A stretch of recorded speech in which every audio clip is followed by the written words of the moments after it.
Hey everybody, happy Memorial Day weekend. It is time for another CineFix Now Roundtable. We got all of us in the same room at the same time talking about all the stuff that happened this week. And to start off with, early on in the week, I believe it was Monday or Monday night, Tuesday morning, something like that, trailer for Christopher Nolan's next film, Interstellar, landed. We've got one fist pump. I think so. Yeah. Two fist bumps. Two? Can I get another one? There's three total. Let's do it. Oh, we got three. It's a Who's excited about Interstellar? Like the horn, yeah. What is the opposite of a fist pump? I don't know. Is it just kind of like sitting here and playing with my iPad? I guess so. Yeah, just, I think ignoring this conversation completely is the opposite of a fist pump. Yeah, no, I think Truly and I are both sort of adjusting the brightnesses on our device. At this point, it looks pretty cool, I guess, like a science fiction movie directed by Christopher Nolan. So I'm super excited. Pay for that. Nolan has never failed me or a lot of people personally. In a lot of ways. Yeah, in a lot of ways. In every way, a man cannot fail. And for him to actually like take on the sci-fi genre and do something with space, I'm pumped.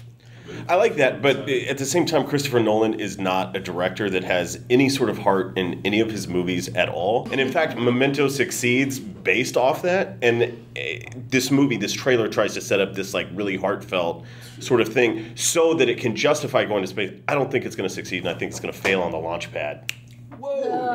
Strong word in there too. Yeah, I'm kind of on the same page with you. I feel like Memento was kind of a big trick. Like, I loved Memento. It was such a good movie, but like his shortcomings as a filmmaker were specifically why that movie was so good. I think because he just never let you in. He just always keeps you out, and his movies have been a lot of fun, and like a lot of Interstellar is going to have one set piece that everybody's going to talk about for the next 2 years because it's deservedly so. It's going to be there'll be a spinning hallway of some kind in there that's going to be deservedly amazing. It'll be well crafted, really cool. Are you guys just like? I feel like this is a Dane Cook situation where like it's cool to now bag on. No, I'm serious. On his like I've heard everyone say that. No offense. I've just heard everyone say, "Oh, he can't do heart. He can't do emotions." Like. He makes good movies. Like, no, again, they're very well crafted. Look, I liked Inception, but at the same time, I went and saw a Q&A where Leonardo DiCaprio sat on a stage and talked about how much heart and emotion was in the middle of that movie. There is none of that. I've liked every movie that Christopher Nolan's ever made. But honestly, I feel like a lot of the excitement from the trailer from a lot of people might be based on, oh my God, Christopher Nolan, new movie. Science fiction. I honestly, I felt the trailer itself, in the way it was cut and the way it was delivered, a little underwhelming. Yeah, it's not a great trailer. Like, the idea that he's dealing with the science fiction genre is exciting. I'm already sold on the movie, so that kind of doesn't matter. I just thought...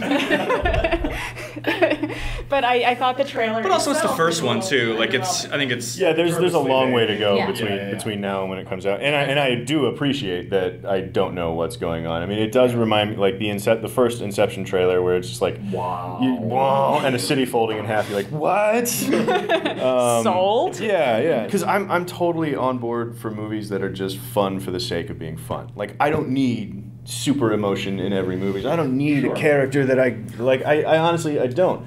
But I feel like this movie is being sold on that, and based on Christopher Nolan's previous work, like, I don't know what's going to happen. Granted, Jessica Chastain has come out and said the same thing that DiCaprio has said about Inception. Yeah, she said the company Kool-Aid. It's all emotion. It's all, there's so much emotion at the heart of the story, and it's all, it's going to to be a father and his daughters and his kids and all that. She doesn't know when he's coming home. Well, that's all you need. It's rough. But I think that's a sad, cute little girl. Roller coaster. Like, I enjoy his movies for the 2.5 hours. The fact that they're 2.5 hours and no one really says anything about it, I think is a good thing, you know? It's fun. Well, because he won't let a scene breathe. You never get a second to be like, okay, all right, so what Batman and Alfred are arguing? Okay. Again, I am completely sold on the movie. There's a good chance that a good chunk of the movie is that we're going to break the emotional promise again. There's going to be oh, he's got a family too, so we really should care about him. And the rest of it's going to be him going through a wormhole, which is awesome. Yeah, I want McConaughey in a wormhole. I'm going to be happy with that. I really am. You're obviously not good at it. You're fantastic at a number of other things. I'm going to talk right to you right now. Because he watches. You're not good with the heart in your movies. You're fantastic at all of the other aspects. So just stop doing that part. I'd like to give a counterpoint to Mr. Nolan as well. Chris, you're doing a great job. And I think that everyone deserves a chance to grow and evolve as a filmmaker. And if you want to spend millions of dollars doing it with McConaughey and Chastain, I wish you well, and I hope this is the one that you prove this old bag of bones wrong. Because it totally didn't work with Leonardo DiCaprio. Thank you. He's going to get his chance to prove me wrong, though, because I'm going to go see it. Yeah, we're all gonna see it. And we might be saying the same thing that I'm saying about Godzilla right now, which is like the heart stuff was the weakest part of it. Right. Yeah. Yeah. Right. Like, And he's I got a enjoyed kid. For no reason. Good. I enjoyed the living out of Godzilla, too. You know, so I mean, who knows, I guess is what we're saying. There's always that, because all we have to go on is Christopher Nolan's prior work, we don't have anything else to judge it on. So it's like, you kind of have to hope that he nails the emotion in this one and then keeps all the other great stuff that he normally does. Frankly, I'm quite nervous even to talk about a Christopher Nolan movie in this way. I mean, I don't want to be the guy who was like, Heath Ledger, and then like, you know what I'm saying? Like, right. I don't want to be proven wrong. I'm hedging my bets. That's all I'm saying. Yeah. Because and again, like I'm totally happy. Like I feel the way I felt about Inception, and that's all I have to take with me into this trailer for Interstellar. So it's like, I'm gonna go see it. Hopefully I care about somebody on the screen. Cute little girls are known for their nuanced emotional acting, right? Totally. Well, they are. They're the most manipulative creatures that have ever been created, I think. Yeah, no, I'm actually remembering all my interactions with my my niece. So speaking of cute little children, moving right along to the next trailer that dropped this week, Big Hero 6. Which I think is more or less the opposite of Interstellar. It is the cute little girl of movie trailers. Except it's a little boy. It's a little boy. No, but it's just as emotionally manipulative in a way that you love it for. It also could literally just be like a Pixar short film at the beginning of a Pixar. You know what I mean? Like it's like the perfect kind of like nice little. But it's not Pixar. It's Disney Animation Studios. You got the Michelin Man. I don't know how they got that. But The sad Surprisingly enough, he doesn't get a lot of offers. He did the same thing with Frozen, where the teaser trailer was not footage from the movie. It was this little Pixar-esque short film. Do we know is there any more information about the plot of the movie beyond that trailer? It is based on a decently obscure Marvel property. It's interesting because Big Hero 6 is actually a team, so it might be them trying to build sort of their animated Avengers for like the Disney franchise. And because they don't have the Marvel thing on there, it would kind of exist in two separate worlds. That's the interesting part, is that they didn't really include Marvel on there, and it is exactly that. I mean, you could almost make a whole live action series out of Big Hero 6. You've got, it's like Wasabi, No Ginger, Go-Go. There's some really cool names. There's some Fredzilla who turns into a kaiju. Yeah. It's just like a really cool, fun series that not very many people know about. Yeah. And I'm interested to see what they do with it. I mean, it is a departure from the actual comic book, so we'll see. Yeah. Is this the first Disney property that they're using their new purchase of Marvel? It is, yeah. And they're the interesting thing too is that some of these characters have their origins rooted in other Marvel stuff. Like one of them uses like some Hank Pym technology or something like that. Who's Ant-Man, and then there's another guy who like S.H.I.E.L.D. accidentally created or something along those lines. I'm probably getting that a little bit wrong, but they're all tied to the Marvel universe in different ways. But Don Hall, the director, the guy who did Winnie the Pooh,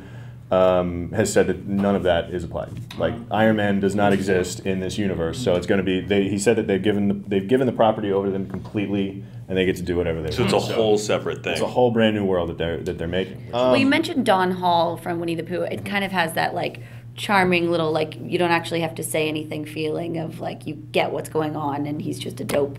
And I think it's just going to be really cute. I mean, it's Disney animation, so it's Wreck-It Ralph. You've got Frozen in there, but it's not Pixar. So I always have that like, it's almost there. Pixar isn't perfect. Oh, I There's love 5 minutes. What? You're going to tell me that Christopher Nolan and Pixar, neither one of them are perfect? I'll do it. There's 5 minutes of Up that is absolutely fantastic, and then the rest is like, what? One great thing that Pixar has always done, and I think they're doing it with this teaser as well, is that like there's this energy of like, hey, you remember what it was like being a kid? Yeah. And it's so easy to fall in love with these characters because you're like this it's like this new toy and he's like chasing the soccer ball. Like when he chases the soccer ball, like I damn near start crying. Like it's so cute. likable. Yeah. You can't not smile. Exactly. My cat does that. Yeah. But yeah, so I mean, it's Disney bought Marvel. They got to make their money back, and this is an interesting thing to that they're doing. Yeah, they bought so much. It's insane. They bought all of the stuff. It's good to have billions of dollars. It's so good to have all write of those fan dollars. fiction and then make money off of it. Oh, that's exactly what they're exactly doing. So yeah, so Disney bought all kinds of stuff, including Star Wars, as we all know. A lot of Episode 7 stuff happening, but the news this week, after Godzilla did so well at the box offices this weekend, Gareth Edwards, the director of Godzilla, is signed up to do one of the Star Wars spin-off movies. Not one of the main saga movies, but one of the spin-off movies. Right. I'll just play the part of like ignorant Joe Schmo here. Like, can someone explain the different strata of Star Wars movies now, and like what's canon, what's spin-offs, what's animated? You know what I mean? Like, I feel like there's so many swirling around. Anything you read in a novel? Not happening. Everybody has just kind of assumed it's going to be Boba Fett, Han Solo, and Yoda. Okay. Like everybody's just assuming that is what it feels like, but they haven't announced They're anything. kind of okay. Boba dreams of sushi. Boba dreams of Or of bounty hunting. But yeah, they're not going to be part of, because episode 7, 8 to 9 are going to tell a continuous story, and then the spin-off are just other universe, Star Wars universe movies. So good for Gareth Edwards. I'm excited to see what he's going to do. I mean, I think he tackled Godzilla fine. I really liked it. It was entertaining. The emotional part. It's that middle third. Yeah. That's like... Yeah. Also, I'd like to go around the room and pitch who would you cast as a young Han Solo? Good Jake question. Jake Lloyd. Or Hayden Christensen. I don't know. Dane Whichever one's DeHaan. available. Who? Dane DeHaan. Who's that? The guy. Are you saying Dane Cook? Yeah. That would He'd be funny. an I interesting feel like we take should on just it. end this roundtable now Yeah. because Dane Cook has come up twice. One more time and he'll appear. He plays Harry Osborn in the new Spider-Man. Yeah. And he was really good. He was the bad guy in Chronicle. I just liked him. The Crazy Kid in Chronicle. He's good. He's one of those like short list, really good young actor guys. I know this is going to be very controversial. Zac Efron? Ew. Thank you for zooming in on me when I said that. He's got, like, I just saw Neighbors. I just Oh, feel God. like, I know, but like, I feel like he's got the, like, swagger and good looks. I think That's a- he would tank Ben French. Yeah. No, I don't know. I wouldn't want to see Here's him the in real that. question: has he run on film before? Has he- Like, He danced in Hairspray pretty well. no, but his career was launched by musicals. Like Tom Cruise's Twitter profile is like running in film since 1980, whatever. Has Zac Efron run on film before? Because I think that's an important thing for an action. I mean, star. don't forget, like, all those guys, like, you just see them as, like, the sort of guy they are now, but, like, their early films were, like, I don't know, Cocktail or whatever. I don't think Efron's got. He doesn't have enough swagger. Like he doesn't have. He's too soft. Too soft. You know, Still he's a only kid. whatever age And I mean, he granted- is, so whatever. Shaved chest did. Yeah, well, because the thing is, like, how much actiony? I would venture to say that a Han Solo movie wouldn't be all that actiony. Oh, really? Yeah, Han Solo doesn't need to be like Channing Tatum swole or anything like that. Like he doesn't need to be like a big ripped dude. Because Harrison Ford was just a regularly shaped guy. You need a crooked smile. Oh, Van Wilder. Ryan Reynolds? That's good. That's good. I love Ryan Look, I Reynolds. love Ryan Reynolds too. Well, give me a better. Okay, fine. We can move Like- on. No one's giving me I anything do here. Ryan I'm the one Reynolds. doing all the heavy labor here. No, what's Except the Chronicle guy. That's no offense, Yeah. guy. I don't think that's the guy. I'm in love with him. Totally fine. I think whatever. No, dude. No, Ryan Reynolds is too pretty. He's too much of like. Have you seen Harrison Ford? I'm with Harrison Ford is like No. is gorgeous as Yeah. a man, but like I would love Ryan Reynolds. The only reason that I was surprised by that is they wouldn't let him anywhere near that movie. Yeah. Well, yeah, Which is Green Lantern unfortunate. didn't do him any favors. Yeah. All right. Put your thoughts in the comments below, because no one else is here doing it. Move on. I said Dane Cook. He's here. I have an easier time thinking of slightly older. Like there's kind of a lack of younger actors that could carry that thing. Like I mean Gosling. Do you put Gosling in there? Yeah, I thought of him, but again, I think I love him, but I don't think he's too. I don't think he's got the like. I think he's a tougher version Yeah. of Zac I Efron. think there was They're all too damn pretty. There's a bit of an action hero generation gap, I think. Yeah. Like when they cast Shia LaBeouf as Indiana Jones's son, I was like, really, that's the best you could come up with, really? Sort of the mold of the young action star now is more like it's Chris Pine. Yeah. Like Oh, yeah. that's where it's Totally falling. done with Actually, he could do it. Yeah, you're right. He Yeah. can totally do it. Like, could, I think he's. I mean, his Kirk is pretty good. I mean, I'd like to get somebody else in one of these roles if it's up to me, and it's not right. One of the Marvel Chris's with abs, Hemsworth, Pratt, Hemsworth or Evans or Pratt apparently. Chris Pratt. Yeah, Chris Pratt's gonna be in everything. Chris Evans would be real good. Yeah. He would be. That's Yeah. good. So now that we've cast that role, Let's cast young Yoda. Yoda. Okay. Speaking of green actors, what were Go on. we got nothing. What was the Oh no, whole we're not thing? going to talk about that. Oh, we're not Okay. talking about No, that. no. That was going to be a perfect transition. That was a perfect transition Right? into a topic that we nixed before we started. that was something where that whole conversation came out of people being asked to pitch things out of nowhere on a podcast. Oh well, then maybe this Okay. does transition nicely into it. Now, like this is an ongoing story, so it's kind of tough to know where this is going to land, if it's going to blow up or if it's going to fade into nothingness. But David Goyer, who is writing Batman v Superman: Dawn of Justice, was on the Script Notes podcast fairly recently, and he was quoted saying some things comparing She-Hulk to a porn star. I'm going to play devil's advocate for Goyer a little bit because I think you can probably get the other side of the story fairly easy on the rest of the internet.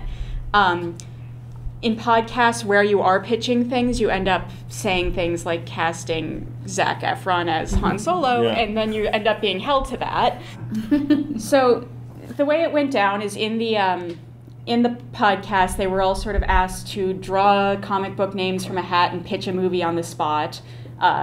She-Hulk came up, and the host of the podcast, Craig Mazin, I'm not quite sure how to pronounce that, said, "Oh, the real name for She-Hulk was Slut Hulk."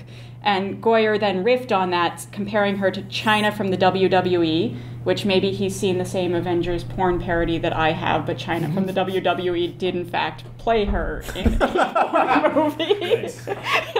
She's doing porn now? She is. Oh man. Goyer then goes on to say that, like, I have a theory about She-Hulk that just like the Hulk is a male power fantasy, she's a male sex fantasy. As a woman reading comic books, there are clearly books that on the cover with the boobs and the butt in the same Right. shot. Like If you it's just bend saying, them around. it's basically saying this is not for you. And Yeah. I don't know if Goyer doesn't like She-Hulk or he's not interested in doing She-Hulk, but he's clearly never going to end up writing a She-Hulk movie now.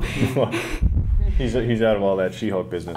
So I don't know if anyone else has any reactions to that Well, sort I of think situation. that, I mean, I'm not a big comic book guy, but I feel like there's a dearth of strong female superhero characters in the world. Like we haven't seen a Wonder Woman on the big screen. We haven't seen. Ironically enough, Goyer is writing.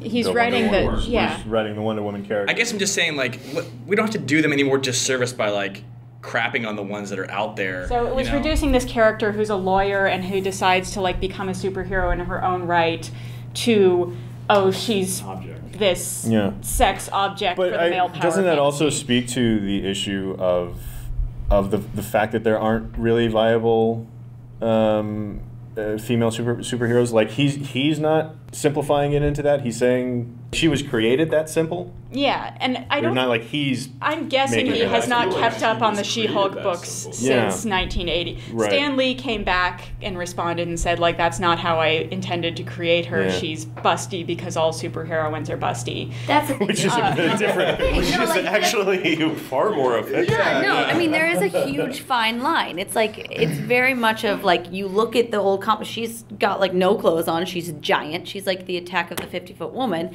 and I mean, I see it. Like, there's a fine line with comic book superhero women in general. And I really have enjoyed that meme, that's putting Hawkeye. The Hawkeye Initiative. The Hawkeye Initiative is great, putting Hawkeye in all these ridiculous female superhero poses, and it really highlights like how, I mean, it's not that She-Hulk is a porn star, it's that Like most comic book artists are drawing porn. Male or Like women. dress up Yeah. as one of them. That's why you don't see them as much on the big screen that's- personally, because it becomes that issue. You do have Yeah, that. how do you take what's drawn, like the costumes, and then how do you apply it to like a real, like Watchmen, in the yellow. The Silk Spectre. Yeah. It's just a not very like logistically sound No, none of it makes costume. sense. You know. I have cosplayer friends who do construct these very impressive replicas of these things, but they have to like make plans for how they are going to get from point A to point B with as few steps as possible in the 17-inch heels. They literally have can't to- walk, much less fight crime. Casting Gal Gadot for Wonder Woman, like everybody on the internet, everybody was like, she's too thin, she's not, like, Yeah. she doesn't look well. But She's a terrible actress. Who cares? But like physically. before they even get to the fact that she's not a good actress, it's like, she doesn't have the boobs to be Wonder Right, Woman. exactly. I mean, so there is that real fine line of like, Yeah. do you cast a big busty woman to be Wonder Woman and then have everybody go, oh, this is. She's Well- too thin and she's not muscular enough. I'm just She's hoping- gotten more muscular. Yeah, no, and that's the thing. I hope they want her to bulk up for the part, because if they really imagine Wonder Woman as a 102-pound, Yeah, that frankly always bumped me about Buffy. 2-pound non-thespian. Well, the good news is China seems to be looking for work, so we can always go get her, I suppose. Or Grant, is she not? She keeps pretty busy? You don't want to see. Okay. It's called Backdoor to China. Oh, wow. Yeah. Well, Just picture that, and then you'll stop. I feel like that is a good place to stop for the week before we start talking about that. But let us know what you think of all this stuff down in the comments below. As always, click like and subscribe, and come back next time for more movie news on CineFix Now. I've said that a few times at this point. Yeah, It's yeah. sing-songy, and I need to stop I like it. doing it. I need to do something No, it's like different. Vsauce. Hey, Vsauce. Michael here. It's like a thing. All right.